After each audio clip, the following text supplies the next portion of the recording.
เป็นเช่นเดียวกับดัชนี NASDAQ ซึ่งดัชนี NASDAQ และตลาดหุ้นยุโรปที่ปิดตลาดลงมาอยู่ในโซนสีแดงเช่นกันตลาดหุ้นอังกฤษปิดตลาดปรับตัวสูงขึ้นราว 0.5% หลังจากยูเครนประกาศปฏิเสธการยื่นคำขาดของรัสเซียให้ทหารยูเครนในมารีอูปอลที่ถูกรัสเซียปิดล้อมวางอาวุธและยอมแพ้ครับก็เป็นเรื่องราวข่าวตลาดโลกเรื่องของน้ำมันไปทางด้านผู้จัดการออนไลน์รายงานข่าวในหลวงพระราชทานสัญญบัตรพัดยศถวายหลวงปู่แสงเลื่อนสมณศักดิ์ชั้นพระเทพที่จังหวัดนครพนมในหลวงพระราชทานสัญญบัตรพัดยศผ้าไตรถวายหลวงปู่แสงพระเกจิชื่อดังอำเภอนาแกเลื่อนสมณศักดิ์ขึ้นชั้นพระเทพเผยปัจจุบันมีอายุ102ปีแต่สายตายังดี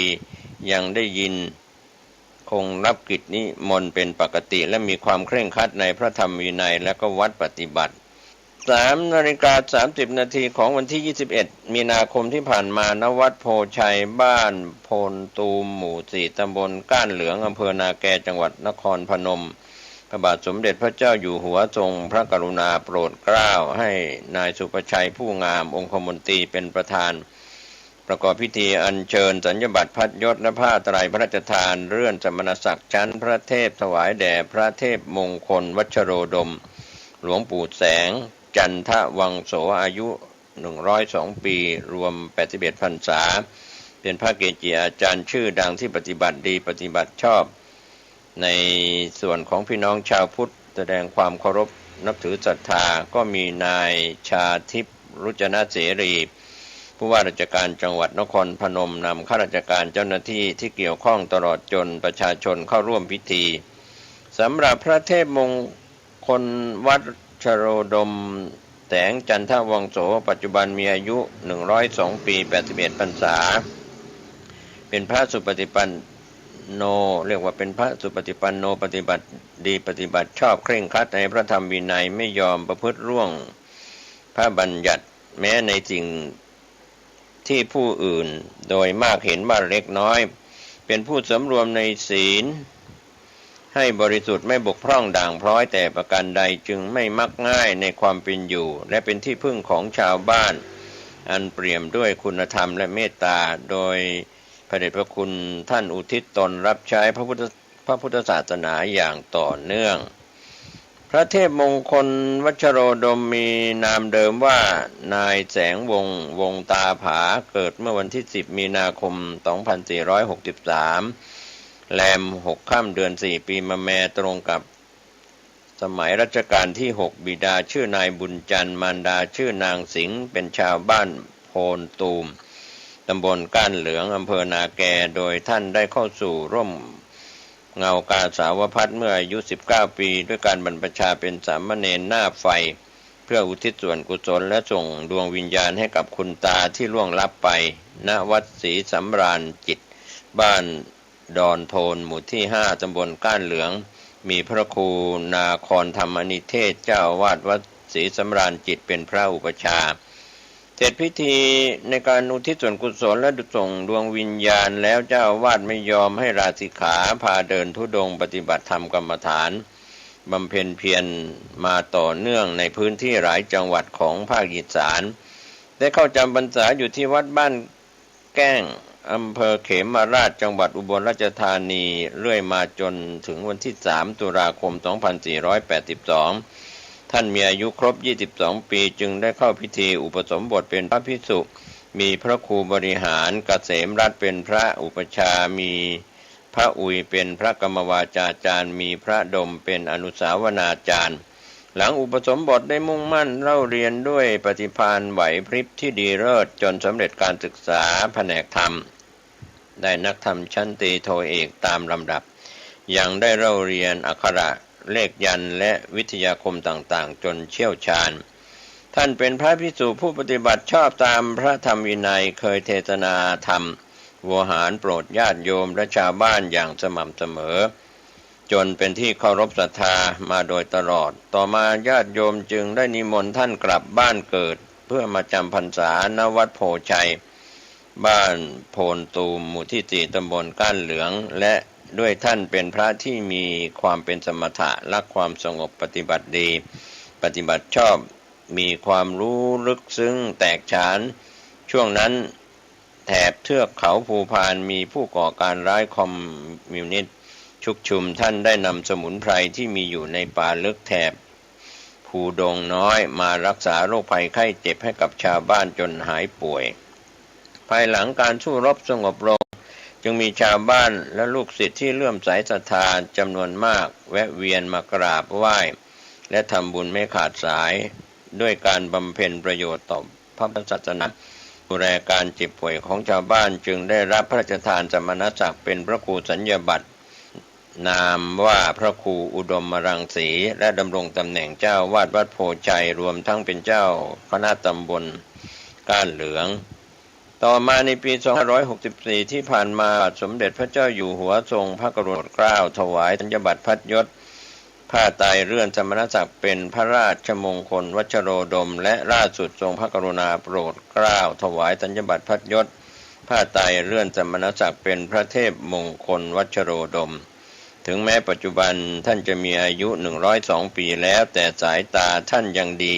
หูยังได้ยินเสียงอย่างดีชอบการสนทนาพูดคุยสนุกสนานติดตลกไม่ถือเนื้อถือตัวชอบฉันเนื้อปลานมมะละกอกล้วยน้ำว้าและมะขามหวานโดยท่านยังคงรับนิมนต์เป็นปกติและยังคงมีความเคร่งครัดในพระธรรมวินัยและวัดปฏิบัติเช่นเดิมไม่เปลี่ยนแปลงนะครับก็เป็นเรื่องราวพระมหาเถระได้รับเลื่อนสมณศักดิ์อายุ102 ปีชาวจังหวัดนครพนมนะครับก็ถือว่าเป็นมิ่งมงคลของชาวอีสานชาวจังหวัดนครพนมที่ได้มีพระสุปฏิปันโนผู้ปฏิบัติดีปฏิบัติชอบมีอายุ102 ปีดังกล่าวก็ข่าวคืบหน้าคงจะได้มีการเฉลิมฉลองกันตามความเหมาะสมในการเลื่อนสมณศักดิ์ไปทางด้านข่าวที่ผู้จัดการออนไลน์รายงานข่าวบิ๊กตู่คลอด10มาตรการเร่งด่วนช่วยประชาชนภาวะน้ำมันแพงของแพงจากผลกระทบสงครามยูเครนถึงรัสเซียก็เป็นการรายงานข่าวจากส่วนกลางถึงนายกรัฐมนตรีแถลงภายหลังการประชุมคณะรัฐมนตรีจากความขัดแย้งระหว่างยูเครนและรัสเซียกระทบพลังงานของแพงรัฐบาลได้ตระหนักถึงความลำบากของประชาชนก็ออกมาตรการเร่งด่วน10ข้อช่วยเหลือเพิ่มเงินบัตรคนจนลดซื้อก๊าซหุงต้มตรึงดีเซลลดค่าไฟลดเงินสมทบมาตรา33พร้อมย้ำทุกกระทรวงทำงานช่วยเหลือประชาชนให้ได้มากที่สุด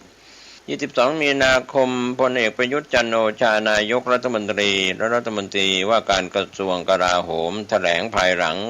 การประชุมคณะรัฐมนตรีว่าจากสถานการณ์ความผันผวนของราคาพลังงานที่สืบเนื่องจากสถานการณ์ความขัดแย้งระหว่างยูเครนถึงรัสเซียส่งผลกระทบต่อต้นทุนการผลิตและการขนส่งสินค้าและบริการต่างๆทำให้ค่าครองชีพมีการปรับตัวสูงขึ้นผมและรัฐบาลได้ติดตามสถานการณ์อย่างใกล้ชิดและตระหนักดีถึงความลำบากของพี่น้องประชาชนที่เกิดขึ้นโดยเฉพาะพี่น้องประชาชนที่มีรายได้น้อยและผู้ใช้แรงงานจากการประเมินสถานการณ์ที่เกิดขึ้นได้ข้อสรุปว่าสถานการณ์ระหว่างยูเครนถึงรัสเซียอาจจะไม่จบลงโดยเร็วผมจึงได้สั่งการให้หน่วยงานที่เกี่ยวข้องระดมความคิดเพื่อหามาตรการช่วยน้องประชาชนโดยเร่งด่วนเพิ่มเติมจากมาตรการต่างๆที่รัฐได้ออกไปแล้วและยังใช้อยู่ในขณะนี้ซึ่งคาดว่าจะเริ่มต้นได้ตั้งแต่เดือนพฤษภาคมจนถึงเดือนกรกฎาคมนี้อย่างน้อย10มาตรการดังนี้ 1. การเพิ่มเงินช่วยเหลือเพื่อซื้อก๊าซหุงต้มสำหรับผู้ถือบัตรสวัสดิการแห่งรัฐ 3.6 ล้านคนโดยเพิ่มเงินจากเดิม45 บาทเป็น100 บาทต่อเดือน2. ส่วนลดซื้อก๊าซหุงต้มเดือนละ100 บาทสำหรับที่เป็นพ่อค้า หาบเล่แผงลอยที่ถือบัตรสวัสดิการแห่งรัฐจำนวน 5,500 คน 3. ช่วยเหลือค่าน้ำมันให้กับผู้ขับขี่มอเตอร์ไซค์รับจ้างที่ขึ้นทะเบียนไว้กับกรมการขนส่งทางบกจำนวน 157,000 โดยช่วยลดค่าใช้จ่ายน้ำมันแก๊สโซฮอล250 บาทต่อเดือนและขอให้กรมการขนส่งทางบกกำกับราคาการให้บริการเพื่อให้พี่น้องประชาชนที่ต้องใช้บริการมอเตอร์ไซค์รับจ้าง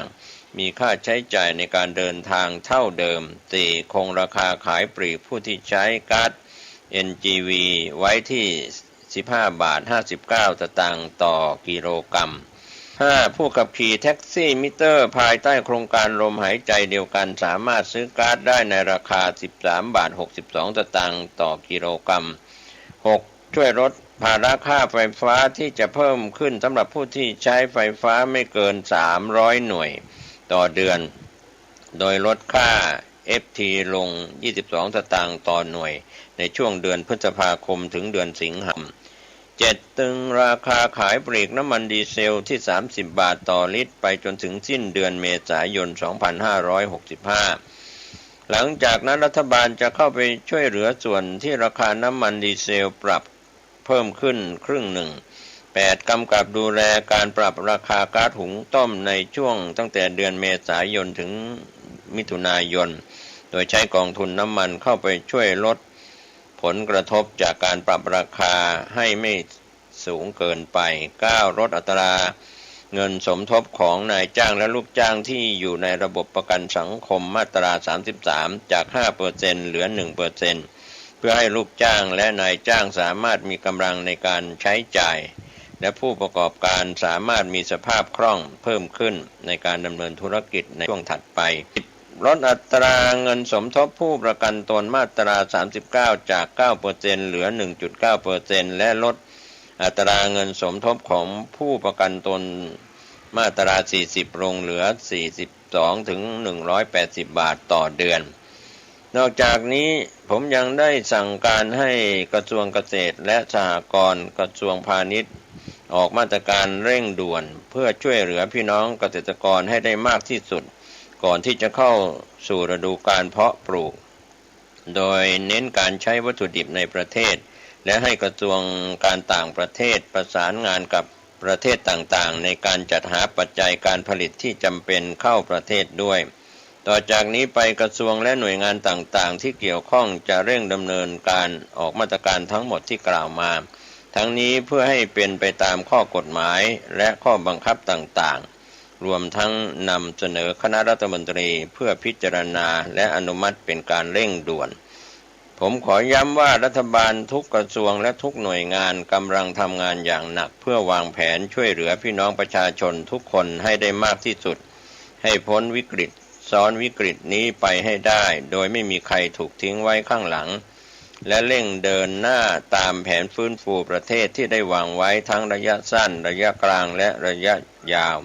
ทั้งเรื่องโอกาสการค้าการลงทุนกับต่างประเทศการเปิดประเทศและการท่องเที่ยวในระยะต่อไปเพื่อกระตุ้นเศรษฐกิจสร้างอาชีพและรายได้รวมไปถึงการชุดภาระแบ่งเบาค่าครองชีพด้วยมาตรการต่างๆและแก้ปัญหาหนี้สินให้พี่น้องประชาชนโดยเร็วที่สุดก็เป็นคำกล่าวของพลเอกประยุทธ์จันทร์โอชานายกรัฐมนตรีและรัฐมนตรีว่าการกระทรวงกลาโหมแถลงภายหลังการประชุมคณะรัฐมนตรีที่ผ่านมานะครับก็มีมาตรการออกมาช่วยเหลือ10ข้อดังกล่าวก็ขอบคุณในส่วนของผู้จัดการออนไลน์ที่ได้รายงานข่าวนี้กันเข้ามาไปทางด้านข่าวภูมิภาคจากผู้จัดการออนไลน์ได้รายงานข่าวรวบ20วัยรุ่นเมืองจันทร์เช่าพูลวิลล่าจัดปาร์ตี้ยาเสพติดไม่สนสถานการณ์โควิด -19 22 มีนาคมที่จังหวัดจันทบุรีเมืองจันทบุรีบุกตรวจสอบวิลล่าหรูกลางเมืองหลังชาวบ้านแจ้งกลุ่มวัยรุ่นรวมตัวจัดปาร์ตี้เสพยาไม่สนสถานการณ์โควิด -19 รวม20 รายดำเนินคดีพร้อมของกลางยาเคตามีนพบ11 รายมีสารเสพติดในร่างกายรายงานข่าว22 มีนาคมพ ลตำรวจตรีนราเดชกรมทุกสิ่งผู้บังคับการตำรวจภูธรจังหวัดจันทบุรีได้สั่งการให้พันตำรวจเอกอัครพงษ์สุ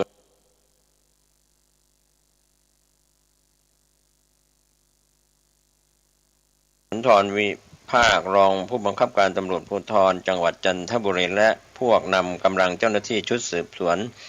ตำรวจภูธรจังหวัดเข้าตรวจสอบภูลวินร่าที่หมู่ 11 ตำบลคลองนารายอำเภอเมืองจันทบุรี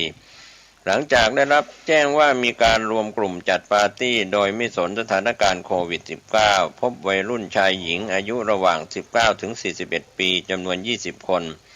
กำลังดื่มกินและเสพยากันอย่างสนุกสนานเจ้าหน้าที่จึงแจ้งให้สวมใส่หน้ากากอนามัยก่อนเข้าทำการตรวจสอบและยังพบยาเสพติดประเภทเคตามีนตกอยู่ภายในพื้นที่จากการสอบปากคำวัยรุ่นทั้งหมดในเบื้องต้นวัยรุ่น3 รายสารภาพว่าเป็นผู้ครอบครองยาเสพติดดังกล่าวเจ้าหน้าที่จึงแจ้งข้อกล่าวหามั่วสุมฝ่าฝืนคำสั่งจังหวัดครอบครองยาเสพติดและเสพยาเสพติดก่อนทั้งหมดตรวจหาสารเสพติดในร่างกายพบ11 รายมีปัสสาวะเป็นสีม่วง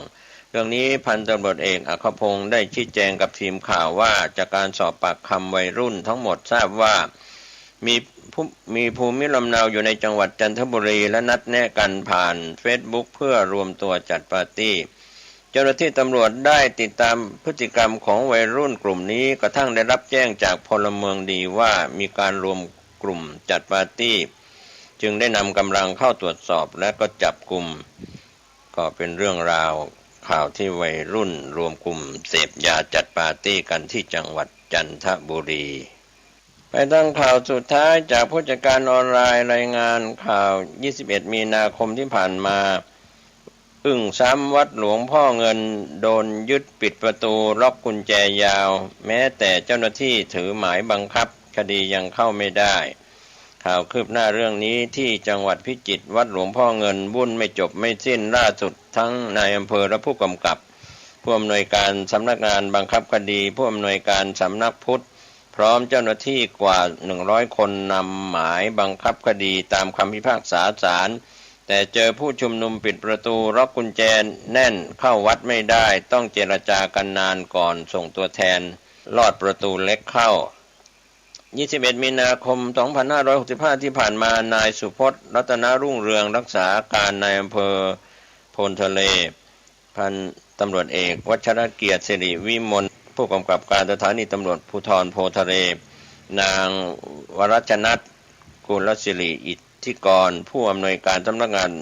บังคับคดีจังหวัดพิจิตรนางสาวอนัญญาเจียมศรีพงศ์ผู้อำนวยการสำนักงานพระพุทธศาสนาจังหวัดพิจิตรพร้อมด้วยกำลังฝ่ายปกครองตำรวจอส.รวมกว่า100 คนได้เดินทางไปที่วัดหิรัญญารามวัดหลวงพ่อเงินหรือวัดบางคลานเพื่อจะปฏิบัติตามคำพิพากษานำหมายบังคับคดีให้จำเลยที่1คือพระครูวิสิทธิ์ศรีราภรณ์อดีตเจ้าวาดวัดหลวงพ่อเงินบางคลานส่งมอบสมุดคุมบัญชีทรัพย์สินรายรับรายจ่ายพัสดุเอกสารสมุดบัญชีเงินฝากธนาคารจำหน่ายวัตถุมงคลของวัดหลวงพ่อเงินบางคลานให้แก่โจทย์คือพระครูพิสุทธิวรากรผู้รักษาการแทนเจ้าวาดวัดห้าม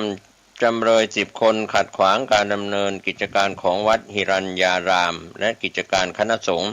ห้ามเปิดตู้บริจาคใช้เงินทุกตู้ห้ามยุ่งเกี่ยวกับทรัพย์สินของวัดจากรายได้หรือกิจการภายในของวัดโดยบังคับคดีได้ไปพร้อมกับตัวแทนของโจทก์ทนายความของโจทก์แต่เมื่อคณะดังกล่าวไปถึงบริเวณประตูทางเข้าของวัดหลวงพ่อเงินกลุ่มผู้ชุมนุมกว่า100 คนที่อยู่ภายในวัดได้ทำการปิดประตูทางเข้าออกของวัดด้วยการคล้องโซ่และใส่กุญแจประกาศห้ามขัดขวางไม่ให้คณะเจ้าหน้าที่เข้าไปภายในโดยอ้างรายงานกระบวนการพิจารณาของศาลฉบับลงวันที่ 9 มีนาคม 2565 ที่ว่าให้โจทก์หรือผู้แทนโจทก์ทนายโจทก์จำเลยที่1หรือผู้แทนจำเลยที่1ทนายจำเลยที่1และเจ้าหน้าที่ของสำนักงานพระพุทธศาสนาแห่งชาติตำรวจ เจ้าหน้าที่บังคับคดีร้องขอให้มีสิทธิ์เข้าไปในกุฏิอดีตเจ้าอาวาสที่จำวัดอยู่เท่านั้นขณะเจ้าหน้าที่ต้องเจรจากันอยู่นานกลุ่มผู้ชุมนุมจึงยินยอมให้เจ้าหน้าที่และฝ่ายของผู้รักษาการเจ้าอาวาสวัดหลวงพ่อเงินแค่10 คนเข้าไปภายในวัดเพื่อตรวจสอบทรัพย์สินตามคำพิพากษาบังคับคดีของศาลฎีกาแต่ต้องเดินรอดเข้าทางช่องประตูเล็กโดยฝ่ายผู้ชุมนุมไม่ยอมให้เปิดประตูใหญ่แต่พระครูพิสุทธิวรากรผู้รักษาการแทนเจ้าอาวาสวัดหลวงพ่อเงินพร้อมด้วยลูกศิษย์และชาวบ้านรวมถึงนักท่องเที่ยวที่จะขับรถเข้าไปในวัดทางประตูใหญ่ก็เข้าไม่ได้จึงไม่ได้เข้าไปภายในวัดด้วยผู้ชุมนุมจึงบางส่วนอยู่ระหว่างการถูกแจ้งความดำเนินคดีข้อหาบุกรุกวัดไม่ยอมให้เข้าผู้สื่อข่าวได้รายงานเพิ่มเติมว่ากลุ่มผู้ชุมนุมได้เข้ายึดพื้นที่ปักหลักอยู่ในวัดหลวงพ่อเงินมาตั้งแต่วันที่12 มกราคม 2565 นับจนถึงวันนี้เป็นระยะเวลาเกือบ70 วันก็ยังไม่มีทีท่าว่าจะล่าถอยรวมถึงฝ่ายปกครองตำรวจก็ไม่มีทีท่าว่าจะสามารถบังคับใช้กฎหมายหรือดำเนินคดีอย่างเด็ดขาดทั้งที่ผู้เสียหายคือรักษาการเจ้าอาวาสวัดหลวงพ่อเงินบางครานก็ได้ส่งกรรมการของวัดไปแจ้งความที่สถานีตำรวจภูธรโพทะเลจังหวัดพิจิตรแล้วนะครับข่าวคืบหน้าเรื่องข่าวของวัดหลวงพ่อเงินคืบหน้าอย่างไรจะได้รายงานให้ท่านได้รับรู้รับทราบกันวันนี้ข่าวชาวบ้านหมดเวลาผมก็เสร็จเพชรสำริดบรรณาธิการข่าวก้าวหน้านิวขอบคุณพี่น้องสื่อมวลชนทุกแขนงสาขาทั้งส่วนกลางและส่วนภูมิภาคข่าวภายในประเทศข่าวจากต่างประเทศที่ได้รายงานข่าวประจำวันขอทุกคนทุกท่านดูแลสุขภาพตัวท่านเองอากาศร้อนอบอ้าวติดตามการพยากรณ์อากาศจากกรมอุตุนิยมวิทยาเรื่องของดินฟ้าอากาศสุขกายสุขใจทุกรูปทุกนามสวัสดีครับทุกท่านวันนี้เวลานี้และทางสถานีวิทยุแห่งนี้นั้นอาตมภาพตุเจ้าวัดหนองทองหางดงจังหวัดเชียงใหม่ก็ได้นำเอาธรรมะแบบพระกิณกะสเปเหระมาผสมประสานมามาจาแก่ญาติแก่โยมท่านผู้ฟังทั้งหลายได้รับฟังกันขอบใจนักขอบใจหลายๆเน้อ ที่ฟังรายการนี้เอาละโยมเฮามาไหว้พระแล้วเฮามาสวดมนต์ฉบับย่อร่วมกันแล้วก็ว่าพร้อมกันไปเอาตั้งใจเนอะตั้งใจอะระหังสัมมาสัมพุทโธภควาพุทธังภวันตังอภิวาเทมิกราบพระพุทธสวากาโตภควตาธัมโมธัมมังนัมมัสสามิกราบพระธรรมสุปฏิปันโนภควโตสาวกสังโฆสังฆังนัมมามิกราบพระสงฆ์ต่อไปกล่าวคำนมัสการว่าพร้อมกันเนอะนะโมตัสสะภะคะวะโตอะระหะโตสัมมาสัมพุทธัสสะนะโมตัสสะภะคะวะโตอะระหะโตสัมมาสัมพุทธัสสะนะโม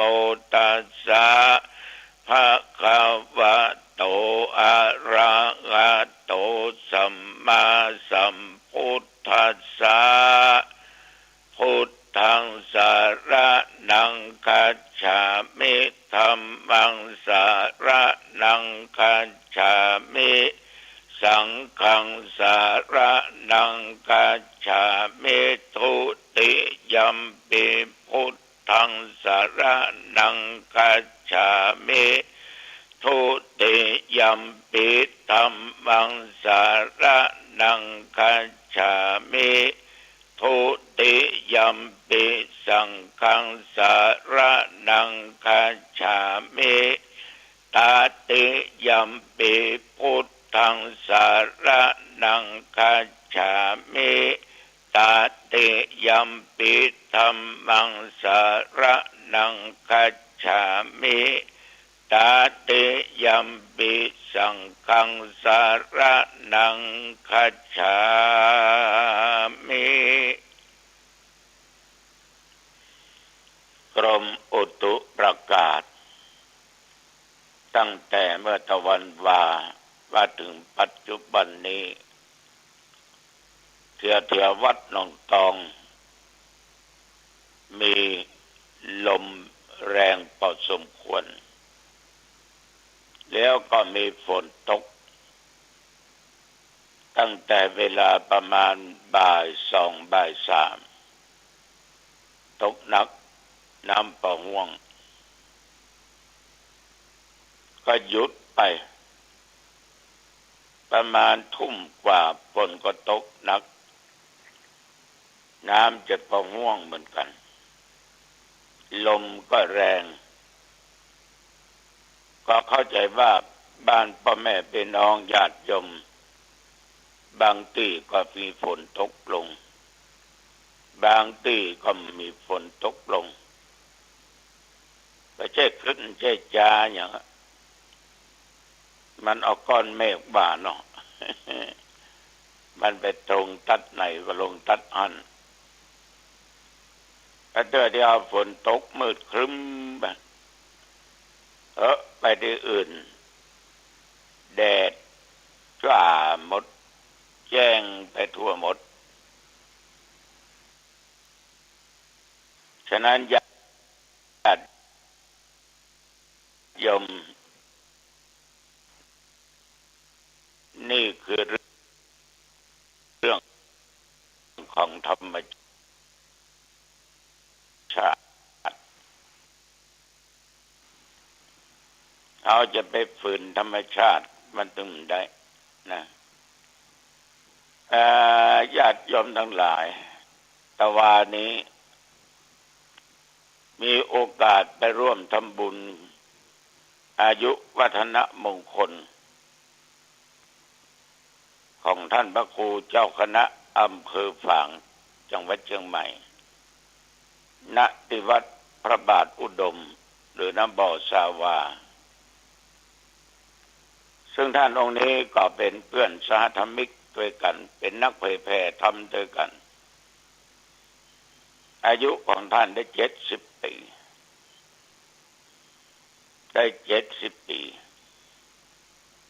ญาติโยมทั้งหลายว่าฉันก็มากพอสมควรก็เป็นตุเมื่ออายุสาวเนาะได้70จะได้แล้วก็ได้49 ปีแต่ตุเจ้าวัดหนองตองนี่พรรษาเป็นตุเจ้า56 ปีผ่านไปละอย่างใดก็ตามแต่ว่านี่ออกเดินทางจากวัดไป7:30กว่านาทีเล็กน้อยระยะทางเนี่ยวิ่งไปใน1 ชั่วโมงจึงจะพ้นอำเภอเมืองเชียงใหม่ไปได้แต่ว่านี่ก็ไปถนนสายอ้อมเมืองก็ไปเลี้ยวขวาที่สี่แยกสมึงนั่นนะมุ่งหน้าไปสู่ทางอำเภอสารพีตัดไปถึงเขตสันกำแพงตัดไปถึงเขตสันทรายและไปถึงอำเภอแม่ริมก็ไปตามถนนโชตนา ชียงใหม่เมืองฝางพูดถึงเมืองฝางแล้วญาติโยมแต่ก่อนนี้มันกว้างหนูเนาะมันมีอำเภอเดียวอะแยกไว้เป็นอำเภอไม่อายอ่ะต่อมาก็แยกมาเป็นอำเภอชัยประการเนี่ยฝางนี่ก็วัดนักนะญาติโยมตะวันในการเดินทางก็ปลอดภัยมีข้อกังขามีข้อติดขัดใดๆทั้งสิ้นแต่ตัวเจ้าก็ฉันเข้าในรถมีน้ำพริกตาแดงแล้วก็ยมน้องนั่นน่ะไปซื้อชิ้นทอดก็นั่งกินในรถไปจนไปถึงปั๊มน้ำมันปุ้นที่เชียงดาวญาติโยมทั้งหลายครั้งแรกจะแวะก็เลยแวะก็วิ่งรถไปติ๊กจนไปถึงชัยประการก็แวะปั๊มน้ำมันทุกแห่งทุกที่เนี่ยเปิ้นจะมีห้องสุขารองรับส่วนผู้ชายก็ผู้ชายส่วนแม่หญิงก็แม่หญิงส่วนผู้พิการก็พิการเรามาฐานะเป็นผู้พิการก็สดเข้าห้องผู้พิการญาติโยมท่านผู้ฟังทั้งหลายเป็นดีค่อยหัวกันกำลังนั่งฉี่อยู่นะก็เปิ้นก็ให้ค่อยเข้านะอันเป็นห้องพิการแล้วก็ซักไม่เต้าอย่างเขาเปิดจ๊ะโอ้ขอโทษครับหลวงพ่อขออภัยนะโยมนะเดี๋ยวก็เสร็จแล้วเป็นแค่ใดเพราะอาตมาบัดล็อกประตูถ้าล็อกประตูนี่มันลำบากนะประมาทไปได้เลยฉะนั้นญาติโยมเอาเป็นคนเฒ่าคนเนาะถ้าเข้าห้องน้ำใส่ก่อนประตูล็อกประตูนี่นะแล้วเขาก็จะอยู่ตำนั้นด้วยนะลำบากเนอะเวลาเป็นลมก็เนาะล้มลงไปก็งุบงับเงีบลงหันเนี่ยดีก็ตายเพราะห้องน้ำมันเพราะมันมีไปหูไปหันเหมือนมีโยมคนหนึ่งท่านก็หุ่มกินหุ่มตานเหมือนกันโยมทั้งหลายวันหนึ่งเปิดเข้าห้องน้ำแล้วก็ล็อกประตูน้องของเปิ้นขึ้นเสาะล่องไว้อีปี้เป็นไหน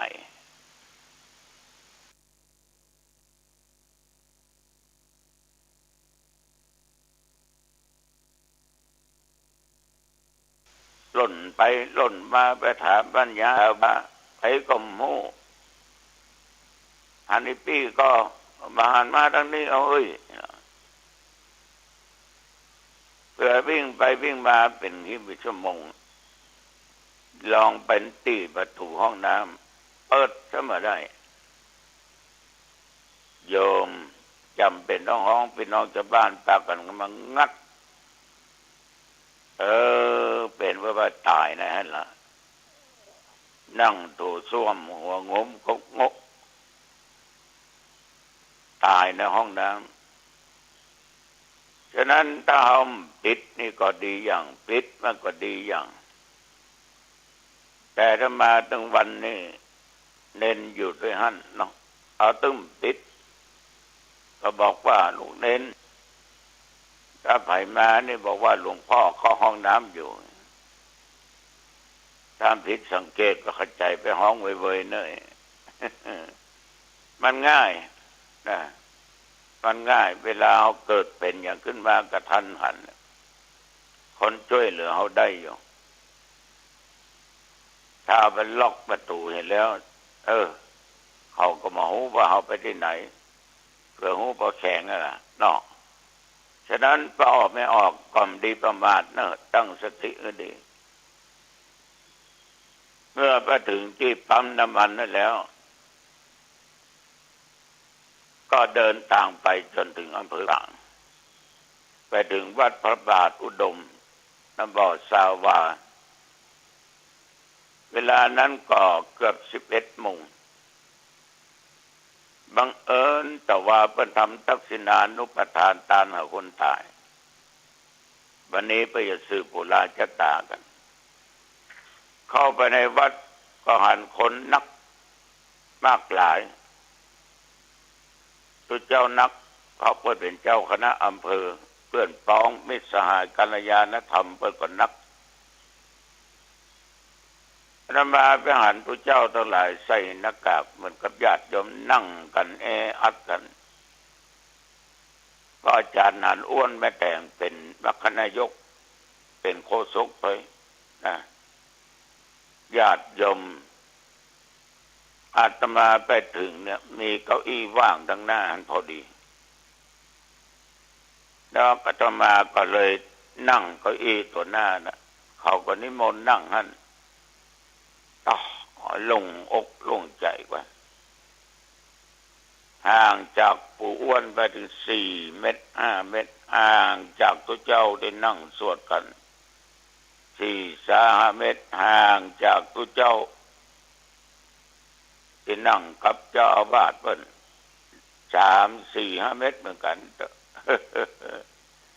สบายใจโล่งใจพอหูข่าวว่า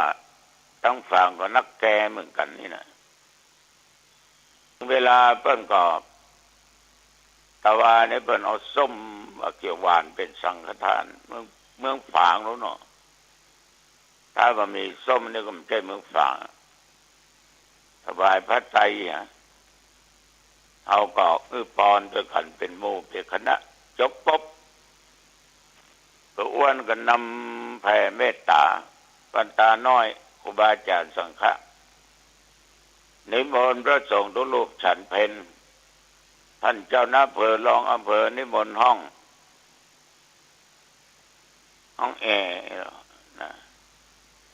ท่านเจ้าคณะต่อจากนั้นก็นิมนต์ที่ศาลาอาตมาก็ลงจากศาลาโชเฟอร์ไปครับน้องก็ถามว่าท่านจะฉันเข้านี่ก็นะว่านะว่าถ้ากินเข้าก็เปิดปากอะเปิดหน้ากากอะ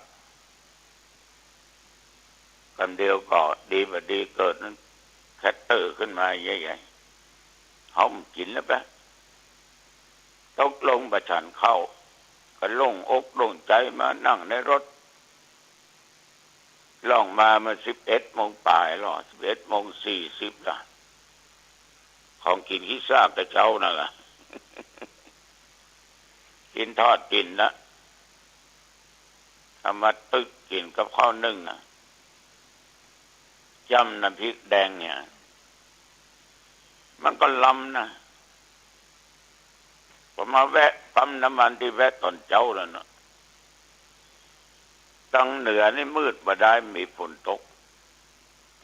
ล่องลงมาถึงที่เขตอำเภอหางดงผ่านหางดงตำบลขันแก้วตำบลหนองตองถึงวัดหนองตองฝนตกญาติโยมการเดินทางนั้นขอให้คนขับนะมีสติและตั้งด้วยความประมาทดีที่สุดแต่ว่านี่ทางมันก็ขึ้นดอยพ่องกดกงพ่องเนาะก็หันเชี่ยวกันอยู่รถเชี่ยวกันข้างต่างก็ทำให้เสียทั้งเวลาเสียทั้งรถถ้าคนที่เป็นเอามาเชี่ยวมาจนกันมันว่าเจ็บเป็นอย่างก็ดีก็ตายก็ดีแต่มันเสียเวลาเสียการเสียงานทุกสิ่งทุกอย่างหมดฉะนั้นจะขับรถลาไปเหนือใต้ต้องออกต้องระวัง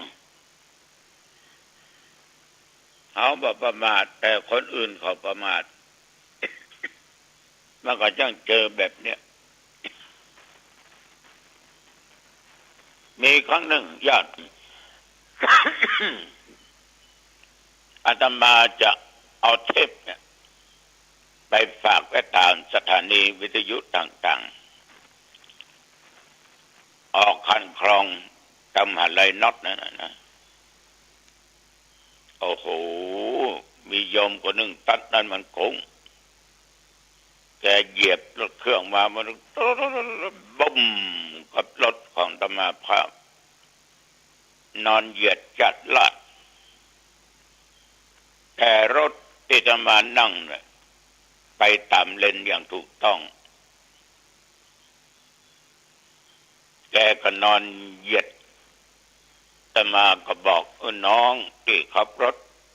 กับคนบรรทุกเอาจ้องมากลางเปิ้น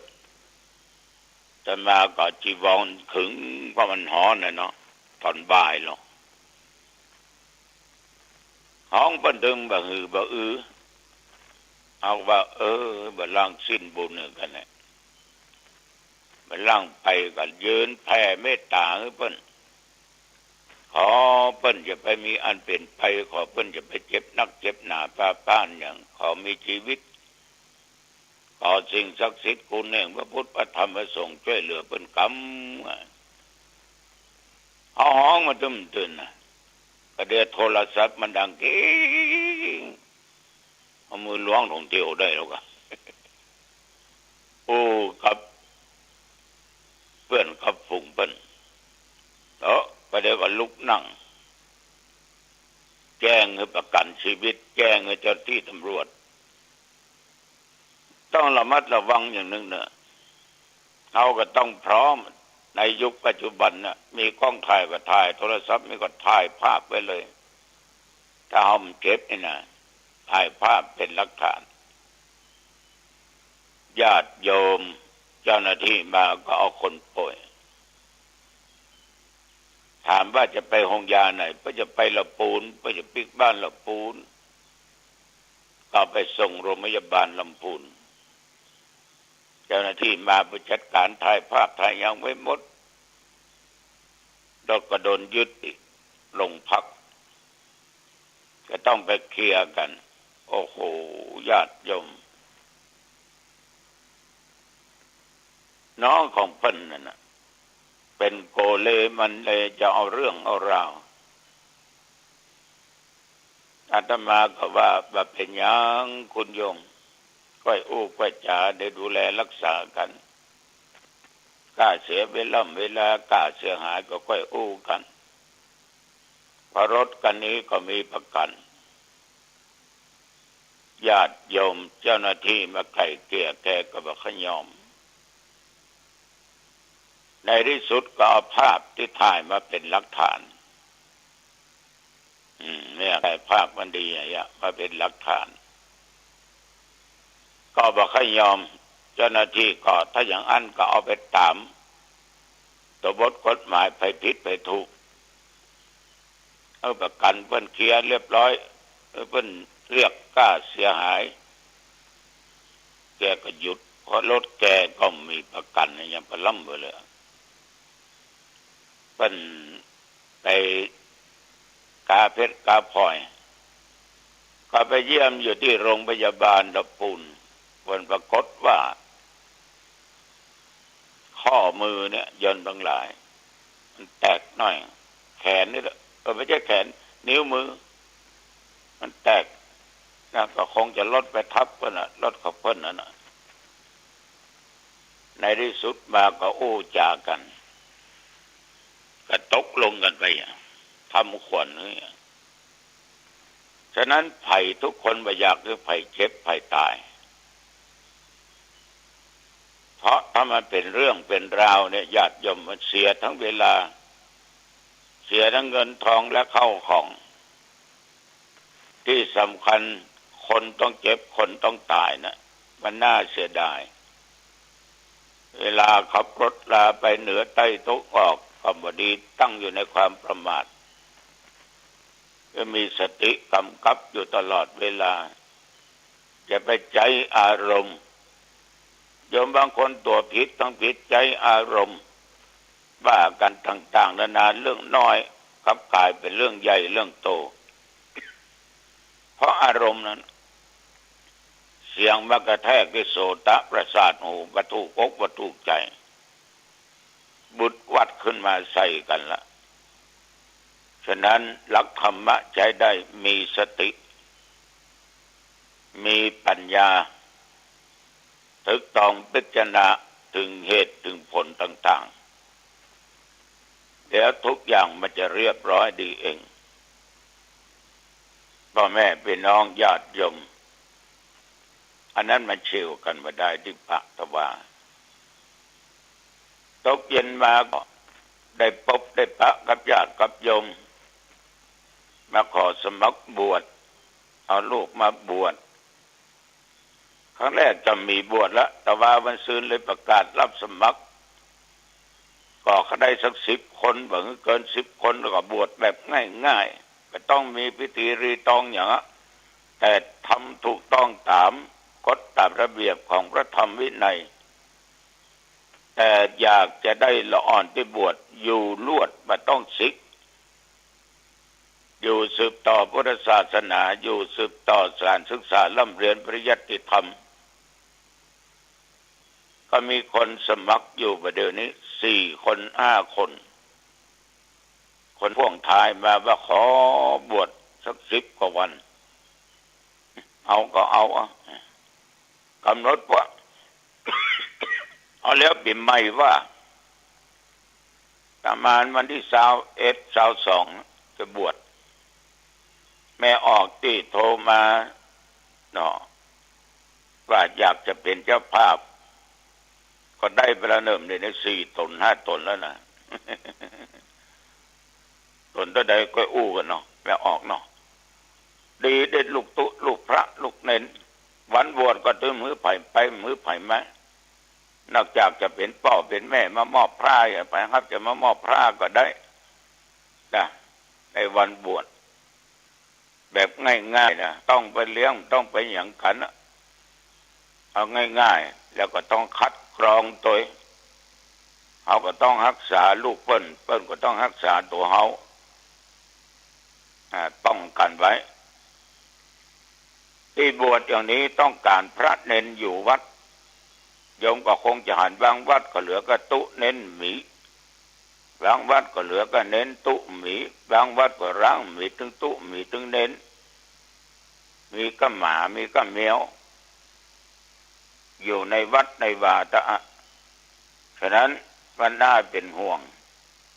ก็เลยถือโอกาสบวชแบบว่าไม่ต้องศึกส่วนมากเขาได้อย่างนี้อันนี้ก็ฝากกับว่าออกไม่ออกเนอะถ้าลูกตมเราอายุ11 12จบป.6ให้บวชลวดศึกษาเรียนก็แจ้งความประสงค์ได้นะแจ้งความประสงค์ได้ที่เจ้าวัดอ่างทอง ทุกวันเวลาเอาละเติดไปเติดมาก็อู้ไปอู้มาเวลาก็พอสมควรเนาะอายุวโนสุขังพลังพบกันใหม่โอกาสหน้าเจริญพรธรรมะเป็นความจริงของชีวิตธรรมะเป็นความจริงของโลก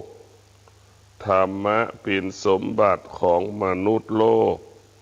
ธรรมะตอบโจทย์ชีวิตชาวโลกได้ทุกลมหายใจชีวิตของเราต้องการความสงบเหนือกว่าเรื่องอื่นๆทั้งปวงเรากลับมาพิจารณาชีวิตของเราทำไมชีวิตเราเกิดมาแล้วมีแต่ปัญหามีแต่ความทุกข์ก็เพราะชีวิตของเรานั้นขาดความสงบ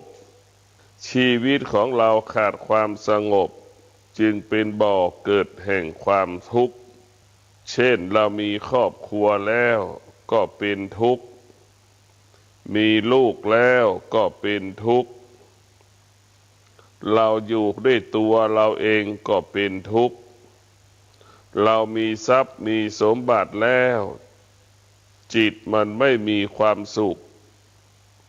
ก็เอาความสงบ ความสงบเท่านั้นที่กายวาจาใจเราต้องการและปรารถนา